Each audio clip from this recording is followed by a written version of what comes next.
Gym के बाहर भरतपुर के लाला पहलवान पर फायरिंग करने वाले कुख्यात बदमाश विनोद पथेना को आखिरकार पुलिस ने गिरफ्तार कर लिया। आईजी गौरव श्रीवास्तव व एसपी श्याम सिंह ने पत्रकार वार्ता में बताया कि विनोद पथेना के साथ पुलिस ने बदमाशों के 3 साथियों को भी गिरफ्तार कर लिया है। जानकारी के मुताबिक पुलिस बदमाशों को भरतपुर ला रही थी, तभी बदमाशों ने शौच के लिए पुलिस की गाड़ी रुकवाई और पुलिस कर्मियों से हथियार छीनकर फायरिंग शुरू कर दी। ऐसे में पुलिस की जवाबी कार्रवाई में चारों बदमाशों के पैरों में गोली लग गई, जिसके बाद पुलिस चारों घायल बदमाशों को इलाज के लिए अस्पताल लेकर पहुंची। विनोद पथेना और उसके एक अन्य साथी को जयपुर रेफर कर दिया गया है। वहीं 2 बदमाशों का उपचार भरतपुर में ही चल रहा है। आईजी गौरव श्रीवास्तव और एसपी श्याम सिंह भी आरबीएम अस्पताल पहुंचे और हालात का जायजा लिया। आईजी व एसपी ने कहा कि आमजन को किसी भी बदमाश से डरने की जरूरत नहीं है। बदमाशों का अच्छी तरह से इलाज करना राजस्थान पुलिस जानती है। भरतपुर शहर में 23 फरवरी को सुबह एक घटना हुई जिसमें एक स्थानीय जिम से बाहर निकलते समय एक व्यक्ति जिसका नाम गजेंद्र उर्फ लाला गुजर है, उस पर अचानक 3 व्यक्ति हमला करते हैं, जिनमें से 2 लोग उस पर ताबड़तोड़ फायरिंग करते हैं और एक व्यक्ति लाठियों से बुरी तरीके से उससे मारपीट करता है। यह घटना उस जिम के सीसीटीवी कैमरा में कैप्चर होती है। किन्हीं व्यक्तियों के मोबाइल फ़ोन में भी, जो उस जिम में ही थे, वो रिकॉर्ड कर लेते हैं। इस घटना के संबंध में थाना अटलबंद पर एक मुकदमा दर्ज होता है। इस घटना में जो स्पष्ट रूप से 3 व्यक्ति दिख रहे हैं, उनमें एक व्यक्ति की पहचान चंदू उर्फ चंद्रशेखर निवासी अनिरुद्ध नगर भरतपुर के रूप में होती है। एफआईआर दर्ज होती है, सीसीटीवी रिकॉर्डिंग देखी जाती है। जब इस प्रकरण के विक्टिम गजेंद्र उर्फ लाला से पूछा जाता है तो प्रारंभ में वह इस घटना के पीछे कौन, क्या, इन बातों का कोई संतोषजनक जवाब नहीं दे पाता। घटना एक पब्लिक प्लेस में हुई, सार्वजनिक रूप से काफ़ी सारे लोगों के सामने हुई और जिस प्रकार से हुई, भले ही वो लाला के विरुद्ध ये अपराध था, परंतु इसको जिस प्रकार से किया गया उससे जायज़ सी बात है आसपास के लोगों में भी एक भय उत्पन्न हुआ। पता लगा कि भरतपुर शहर के एक स्थानीय व्यवसायी को इसने किसी सोर्स के माध्यम से बुलाया और अपने साथ बिठा करके आमने सामने उस व्यवसायी को पैसे की डिमांड पेश करी और उस डिमांड के साथ धमकी भी दी, मारने पीटने की, नुकसान पहुंचाने की। इतना इसका भय था कि वो व्यवसायी सामने आने से भी डर रहा था। पुलिस को अपने गोपनीय सूत्रों से यह पता चला तो उस व्यवसायी के पास पहुंच करके उसे कॉन्फिडेंस दिला करके उससे इसके बारे में जानकारी निकाल करके खुद पुलिस ने उस प्रकरण में एफआईआर दर्ज करी, जिससे हम लीगली इसके खिलाफ कार्रवाई कर सकें।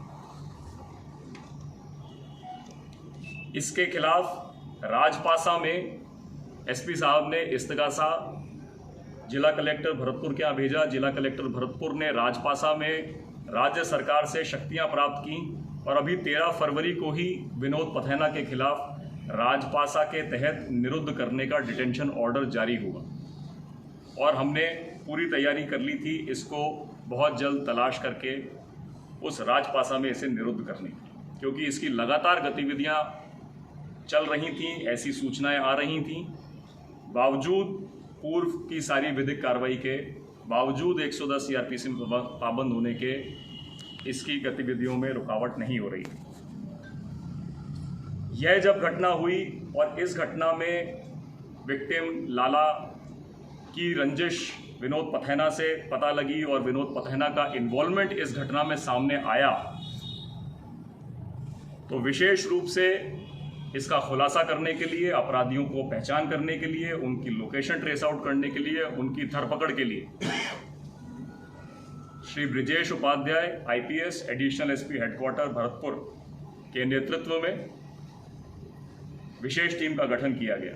चुकी थी टीम कुबेर क्षेत्र से, तलफरा की साइड से मूवमेंट करते हुए अंदर आ गई थी, अपने बॉर्डर में एंटर कर चुकी थी। बार बार पीछे पड़े तो एक उचित स्थान जहां कोई आबादी वगैरह नहीं थी, वहां उस जगह को सेफ मानते हुए, सारे प्रिकॉशंस लेते हुए पुलिस टीम टॉयलेट के लिए रुकी।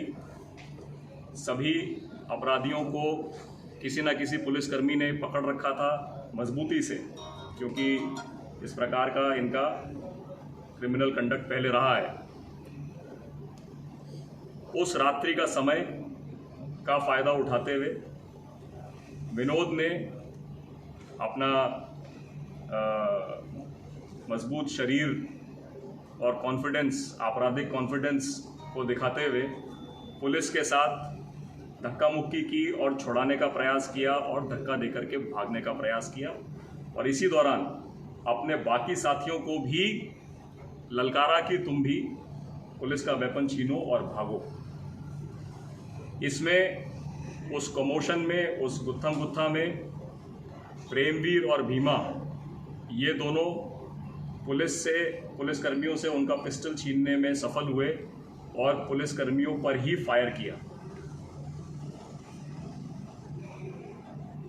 SHO अटलबंद, उनकी टीम, DST के सदस्य, सभी ने बहुत बहादुरी का परिचय देते हुए अपनी जान की परवाह किए बिना तत्काल अविलंब जवाबी कार्रवाई की, अपने आप को सुरक्षित रखते हुए और उन अपराधियों को पकड़ने, पिन डाउन करने के उद्देश्य से पैरों की ओर फायर किए। प्रेमवीर और भीमा के पैरों में गोली लगी, वो वहीं गिरे। तत्काल उन पर काबू पाकर के पहले उनसे वो वेपन वापस लिए गए। सबसे पहले उनके बारे में ग्राउंड इंटेलिजेंस डेवलप करना, जिसमें स्थानीय पुलिस, DST के सदस्यों ने महत्वपूर्ण योगदान अदा किया। ह्यूमन इंटेलिजेंस के माध्यम से जो सूचनाएं हमें आईं, उसको टेक्निकल माध्यम से कंफर्म किया गया, विकसित किया गया। इसमें SP ऑफिस में टेक्निकल सेल के प्रभारी रामवीर ASI ने बहुत महत्वपूर्ण भूमिका निभाई। ग्राउंड इंटेलिजेंस और टेक्निकल इंटेलिजेंस के मिले जुले प्रयासों से लगातार पीछा करने के बाद यह पता लगा कि ये अपराधी वारदात करने के बाद भरतपुर से मथुरा के रास्ते होते हुए हाथरस की ओर इनकी मूवमेंट है। तो लगातार टीमें सादा कपड़ों में वहाँ भेजी गईं उसको फर्दर डेवलप करने के लिए। फिर से विभिन्न बिंदुओं को कनेक्ट करते हुए आगे बढ़े तो कल एक लगभग कंफर्म इन्फॉर्मेशन आई कि हरियाणा में एक पर्टिकुलर स्थान पर ये चारों वाहन के साथ हो सकते हैं। इस पर बिना समय व्यर्थ किए 2 टीमें रवाना करी। एक टीम SHO अटलबंद की, जिनके यहाँ पर यह वर्तमान मुकदमा दर्ज था जिम में मारपीट वाला, और दूसरी टीम DST की, जिससे तत्काल उस सूचना के ऊपर एक्ट करके इनको लोकेट करके और काबू पाया जा सके। और लाला के द्वारा इसके पीछे का कारण और कौन व्यक्ति संभावित हो सकते हैं ये नहीं बताना, इसने पुलिस के मन में और ज़्यादा डाउट रेज किया कि आखिर बात क्या है। लाला भी सेवर पुलिस स्टेशन का हिस्ट्री शीटर है, इसके खिलाफ 14 मुकदमे हैं। तो इस एंगल को भी देखा गया कि क्या इसकी किसी व्यक्ति से या किसी अन्य अपराधी से किसी प्रकार की कोई रंजिश, कोई कारण हो सकता है जिसकी वजह से यह घटना इसके साथ घटी है। इन्वेस्टिगेशन में, इंटेलिजेंस कलेक्शन में यह पता लगा कि एक ज़मीन है जिसको लेकर के लाला का डिस्प्यूट कुछ अन्य आपराधिक तत्वों से चल रहा है, जिसमें भरतपुर जिले के हार्डकोर अपराधी विनोद पथेना का नाम आया। विनोद पथेना के बारे में मैं बताना चाहूँगा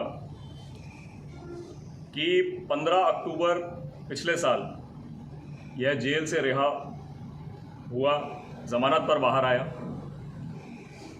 आते ही क्योंकि हार्डकोर अपराधी था, आदतन अपराधी था, कुख्यात अपराधी था, मारने पीटने धमकाने के कई मुकदमे इसके खिलाफ दर्ज थे, तो इसे इमीडिएटली 110 सीआरपीसी में पाबंद करवाया गया। इसके बावजूद इसने अपनी फिर से आपराधिक गतिविधियां आरंभ करी और जयपुर शहर में एक व्यक्ति के ऊपर जानलेवा हमला किया और उससे चौथ वसूली करने का प्रयास किया। इस संबंध में जयपुर में शिप्रापत थाने पर इसके खिलाफ मुकदमा दर्ज हुआ। यह तब से फरार चल रहा था।